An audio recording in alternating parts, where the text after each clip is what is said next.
Sou a professora Cleane e vou lecionar a disciplina de Geografia para o 7º ano do Colégio Emaús.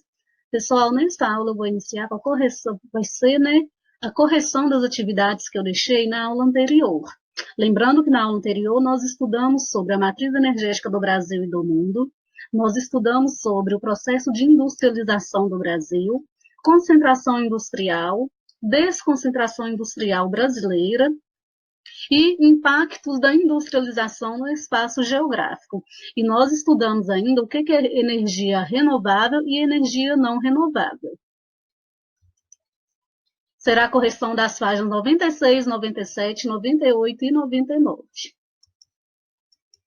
96. Em duplas, reflitam por que o sistema de escravidão impedia uma efetiva industrialização do país.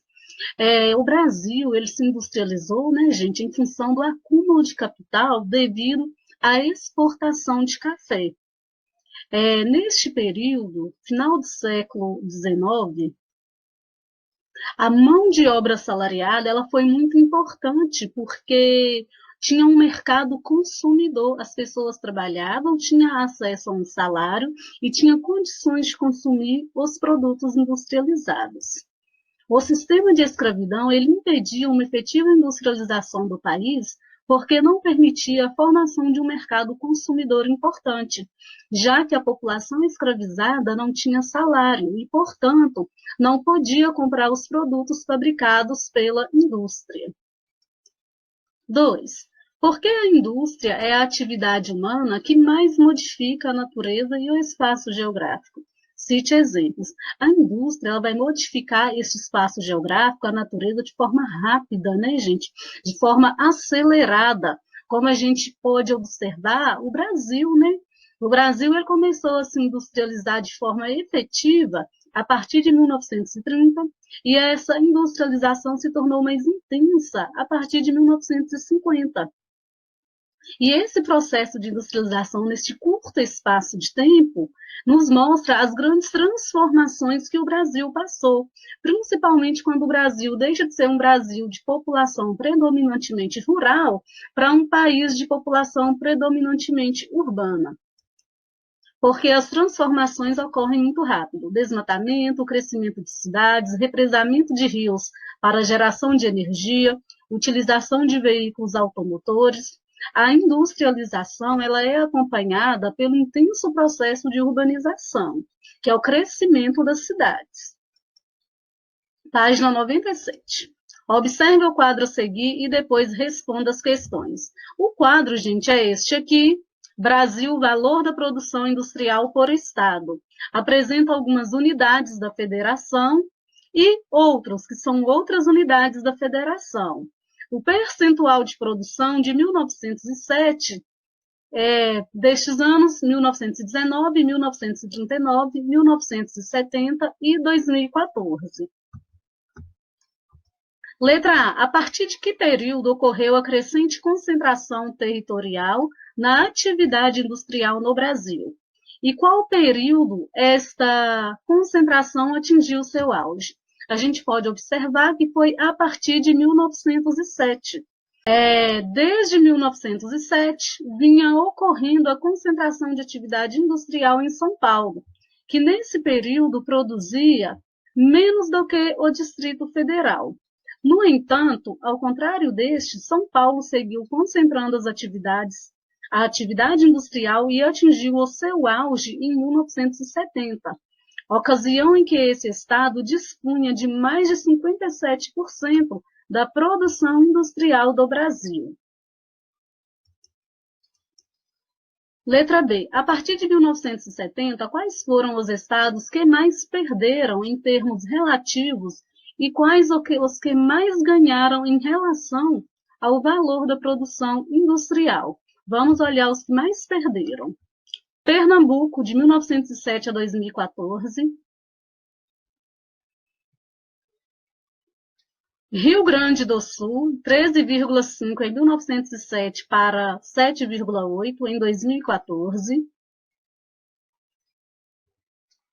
Pernambuco e Rio Grande do Sul, basicamente. E quais que mais ganharam? Vamos analisar. Bahia, Minas Gerais, São Paulo, Paraná, Santa Catarina e outros. E os que mais ganharam, Minas Gerais, Bahia, Paraná, Santa Catarina, Rio Grande do Sul e outros. O agrupamento categorizado como outros tinha uma participação de apenas 2,5% em 1970, mas cresceu para 18% em 2014. Você poderia mencionar alguns estados incluídos nesse grupo que mais avançaram na industrialização? Amazonas, Goiás, Ceará, Mato Grosso do Sul, Pará, dentre outros. Amazonas vai ter destaque com a criação da Zona Franca de Manaus, gente, na década de 1960. O fato de a categoria Outros ter avançado bastante na industrialização desde 1970 comprova ou desmente a descentralização da atividade industrial no Brasil. Por quê? Comprova, né, gente? Porque o aumento do grupo Outros significa que a atividade industrial está se espalhando, pelo menos um pouco, pelo território nacional. A gente percebe através da análise dessa tabela, deste quadro, né, que outros refere-se a outros estados e que a industrialização, a produção industrial de outros estados aumentou consideravelmente. E isso é uma prova que a descentralização industrial ela vem ocorrendo no país. Elabore 2 gráficos de setores que retrate os valores de produção industrial por estado nos anos 1970 e 2014. Com base neles, indique se é possível perceber se há desconcentração ou concentração do valor da produção industrial. Então, esses 2 gráficos, gente, de 1970 e 2014, a gente pode pegar como exemplo Minas Gerais, que aumentou a produção industrial. Podemos pegar Rio de Janeiro, que houve uma queda na produção, ou seja, houve uma desconcentração.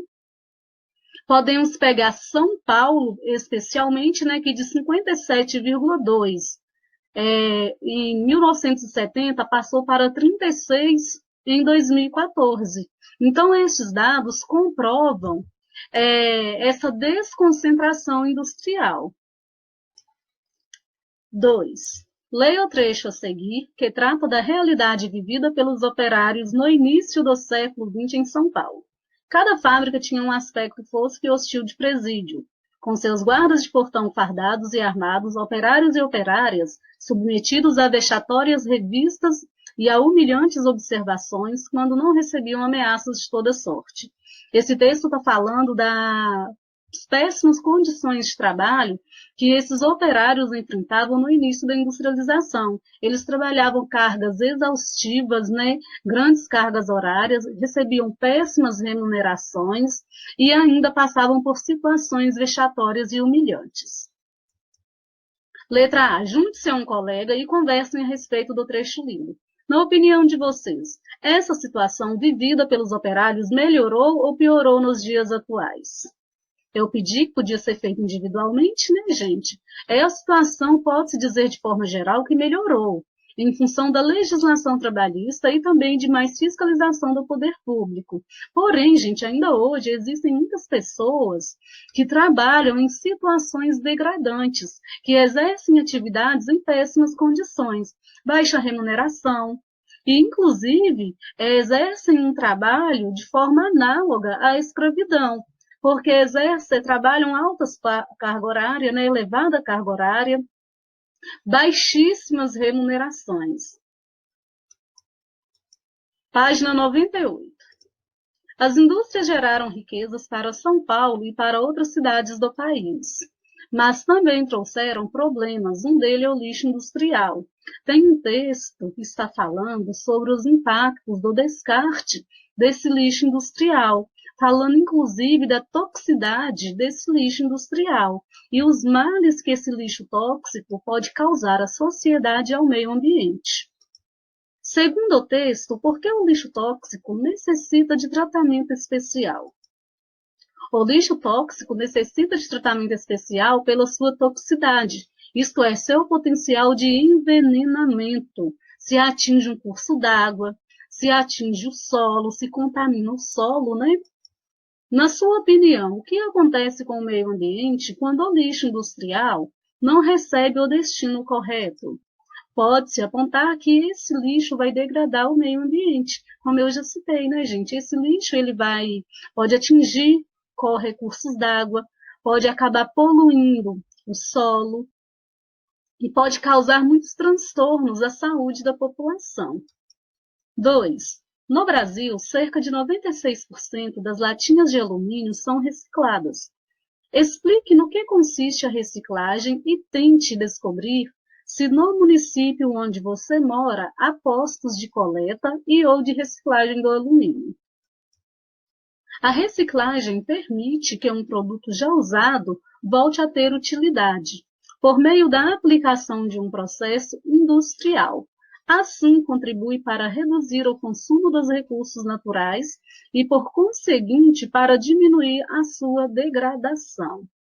Degradação do meio ambiente, degradação dos recursos naturais. 3. A industrialização e a urbanização acarretam resultados positivos e negativos para a sociedade e para o planeta como um todo. Explique essa afirmação por meio de exemplos. Entre os exemplos positivos, nós podemos mencionar a elevação da expectativa de vida das pessoas, por causa da higiene, das campanhas de vacinação, dos avanços na medicina e na alimentação. O aumento do bem-estar nas famílias com mais escolas, eletrodomésticos, automóveis e etc. Em contrapartida, entre os resultados negativos, podemos citar a destruição da natureza original e a grande poluição do ar e dos rios, o acúmulo de lixo nas cidades, os engarrafamentos de trânsito, entre outros. Número 4. Compare o mapa Brasil, distribuição espacial da indústria, na página 95, com o mapa Brasil, densidade demográfica, na página 54. Depois responda. A relação entre industrialização e concentração demográfica? Explique. Os mapas são estes: a distribuição espacial da indústria e a densidade demográfica. A densidade demográfica é a quantidade de habitantes por quilômetro quadrado. É a concentração populacional em uma determinada região. Nós podemos observar que, onde predomina maior industrialização, maior concentração industrial, é onde há também maior concentração demográfica, maior concentração populacional. Assim como acontece na faixa litorânea do Brasil, onde há concentração de indústrias. A gente observa que em Manaus, no estado do Amazonas, onde nós temos a localização de indústrias, é a região onde nós temos maior concentração populacional. Da mesma forma, acontece em Boa Vista, capital de Roraima, onde nós temos a instalação de indústrias, é onde tem maior concentração de pessoas, porque as indústrias, gente, tornam a região atrativa para essas pessoas, maiores oportunidades de emprego, e entende-se, né, melhores condições de vida. Nós vamos ver mais à frente que, atualmente, maior concentração industrial, de certa forma, não retrata melhores condições de vida, porque a concentração industrial vai acarretar alguns problemas urbanos e ambientais, e problemas sociais também. Sim, pois as áreas de maior concentração industrial, em geral, são aquelas que apresentam as maiores densidades demográficas. Leia o trecho abaixo e responda o que se pede. É um trecho, parte de um livro, né? Um trecho de um livro falando sobre o desenvolvimento industrial do Brasil. É um trecho bem pequeno. E sobre a economia. A que parte da população o trecho faz referência? A parte da população que sofre com as consequências dessa exploração dos recursos, seja trabalhando em atividades mal remuneradas e exaustivas, seja sofrendo as consequências ambientais da industrialização. B. A que sacrifício o texto se refere? Aos custos sociais e ambientais da industrialização e modernização da economia brasileira. trabalho exaustivo e mal remunerado, especialmente nos primórdios da industrialização, poluição do ar e das águas, desmatamentos e etc., que ocasionaram uma série de problemas de saúde na população, especialmente nas áreas mais industrializadas e urbanizadas. 6. Uma das consequências da industrialização é o aumento do consumo, principalmente nos ambientes urbanos. Muitas pessoas acabam adotando um modo de vida em que o consumo exagerado de uma série de produtos, muitas vezes supérfluos, se torna comum. Essa prática é conhecida como consumismo. Supérfluos, gente, quer dizer desnecessários, tá? Sobre isso, compartilhe com os colegas. Letra A. Qual é a diferença entre consumo e consumismo? O consumo, ele é necessário. A gente vai precisar consumir para ter o que vestir, para ter o que comer. O consumismo é quando a gente consome além do necessário. O consumo é uma atividade natural e necessária. Consumimos sempre que comemos, nos vestimos ou utilizamos qualquer recurso material. O consumismo é a atitude que extrapola o consumo necessário para a subsistência e a qualidade de vida, ao adquirir quantidades exageradas de bens materiais, ou seja, a gente adquire aquilo que a gente não precisa, além do necessário, além do básico para a nossa sobrevivência. Você já teve comportamentos consumistas em seu dia a dia? Em que situações? Essa é uma pergunta reflexiva, tá, turma? É para refletir, para pensar como que o meu comportamento em relação ao consumo ocorre. Eu consumo demais? Eu compro aquilo que eu não preciso? Em qual momento? É roupa que eu compro muito? É alimento que eu compro muito? É calçado? Letra C. Em sua opinião, o consumismo faz bem para as pessoas? Por quê? É uma resposta pessoal, gente, então é a opinião de vocês. Se faz bem para as pessoas o consumismo. A gente tem que considerar que, para algumas pessoas, o consumismo traz bem-estar, mas o consumismo também traz para as pessoas, né, indicação de status social. Ou seja, aquelas pessoas que consomem muito, que compram as melhores marcas, né, marcas caras, inclusive, no entender delas, tem um indicativo de status social. Agora, o que a gente precisa entender também é as consequências desse consumismo para o meio ambiente. A gente nunca deve analisar apenas o consumismo por si só. A gente tem que pensar nas consequências desse consumismo para o meio ambiente. 7. Explique com suas palavras o que é desconcentração industrial. Desconcentração, gente, não vai estar concentrado. Concentração, muitos em regiões próximas. Desconcentração vão se espalhar. A desconcentração industrial é um fenômeno que tem ocorrido no Brasil desde a década de 1970 e corresponde à instalação de indústrias em outras áreas do Brasil, além de São Paulo. A gente tem que lembrar que São Paulo foi uma das primeiras regiões brasileiras a se industrializar, por diversos fatores, mas o cultivo de café foi primordial para que São Paulo tenha essa expressividade industrial. Embora esteja acontecendo a desconcentração industrial, gente, o estado de São Paulo ele ainda é muito procurado pelas empresas multinacionais, por conta da infraestrutura que o estado oferece, meios de transporte, meios de comunicação, e tem um mercado consumidor muito grande também. 8. Em sua opinião, por que as empresas transnacionais que se instalam no Brasil ainda preferem a cidade de São Paulo e seus arredores? Porque, embora o custo de produção em São Paulo e nas cidades ao redor sejam elevados, quando comparados a outras cidades do país, as empresas transnacionais ainda preferem instalar suas filiais na metrópole paulista em função da infraestrutura existente ali.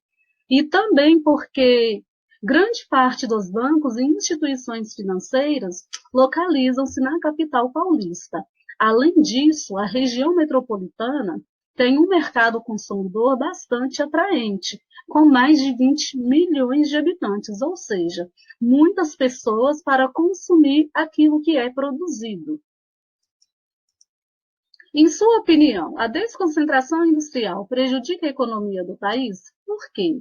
É a opinião de vocês também, mas com base no contexto estudado. Quando a gente pensa em desenvolvimento econômico, em geração de empregos, geração de renda, a desconcentração industrial não prejudica a economia, pelo contrário, vai fazer com que outras regiões também tenham um desenvolvimento econômico. E quando há um desenvolvimento econômico, o desenvolvimento social ele também amplia, com a geração de empregos, com a geração de renda, melhorando inclusive a qualidade de vida das pessoas desse local. Página 99. Nossos hábitos de consumo têm relação com o lixo que produzimos. Quanto maior o consumo, mais lixo é gerado. Sobre isso, leia o texto e observe as imagens. O texto que está pedindo para a gente ler é este aqui. O que é o princípio dos 3 R's? Um caminho para a solução dos problemas relacionados com o lixo é apontado pelo princípio dos 3 R's: reduzir, reutilizar e reciclar. Fatores associados com estes princípios devem ser considerados como o ideal de prevenção e não geração de resíduos, somados à adoção de padrões de consumo sustentável, visando poupar os recursos naturais e conter o desperdício. Letra A. Qual a diferença entre reduzir, reutilizar e reciclar? Cite exemplos dessas 3 atitudes. Reduzir, gente, é consumir menos. Reutilizar é utilizar, por exemplo, uma embalagem para fazer outro material. Reciclar é construir objetos e produtos a partir do lixo que foi acumulado. Cada atitude se refere a um momento de consumo e descarte de produtos. É preciso reduzir a quantidade de recursos consumidos. Após o consumo, é desejável reutilizar o que for possível daquele produto. Se for preciso descartá-lo, é desejável reciclar o material. Como exemplos, podemos citar a redução do consumo de água, a reutilização de embalagens para outros fins e a separação e reciclagem de latinhas de refrigerante ou outros materiais do cotidiano. Aqui é a coleta seletiva, né? A gente separar o lixo de acordo com o fim desse lixo, de acordo com da forma como esse lixo ele é gerado, se é resíduo sólido, se é resíduo que vai ter metal, que vai ter vidro, que vai ter papel.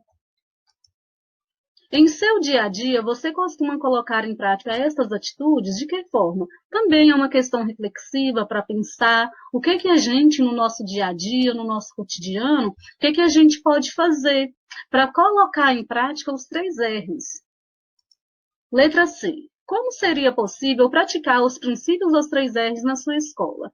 Caso eles já sejam praticados, é possível torná-los ainda mais eficazes? Como? Eu vou trazer aqui alguns exemplos simples que podem ser adotados, tá? O uso de água, de reuso da chuva para lavar as áreas externas da escola, o reuso de embalagens nas aulas praticadas ou aulas de arte, aulas práticas ou aulas de arte, a instalação de latas de lixo seletivas para o descarte do lixo produzido pelos alunos, entre outros. Qual das imagens reproduz a ação de reciclar? A ação de reciclar a gente percebe na imagem da direita, né? Nós vimos as lixeiras da coleta seletiva. Letra E. Qual delas reproduz a atitude de reutilizar? Essa imagem da esquerda, quando o Cascão pega uma garrafa e vai reutilizar, ele pode fazer um brinquedo dessa garrafa, né, gente? Agora observe a imagem abaixo. A imagem que está pedindo para a gente observar é essa, da dona, da senhora, né, lavando a calçada ou lavando a rua. O que você acha que as personagens Cebolinha e Mônica estão pensando? Componha um balão de pensamento para cada uma. As personagens percebem que há um mau uso da água que está sendo desperdiçada. Aqui a gente pode imaginar o que a Mônica está pensando. Para que você está fazendo isso com a água, né? E o Cebolinha pode estar pensando, nossa, quanta água que está sendo desperdiçada, né? Letra B. Muitas vezes, ao consumirmos um produto industrializado, não temos noção de quanta água foi gasta para produzi-lo. Pesquise na internet quanta água é necessária para produzir uma calça jeans, um par de sapatos e um carro. É muita água que é utilizada, viu, gente? Calça jeans, 10.000 litros de água. Um par de sapatos, 8.547 litros de água. Um carro, 400.000 litros de água. Finalizamos a nossa correção. Bons estudos para vocês. Até a próxima aula e lembrem-se, juntos no caminho certo.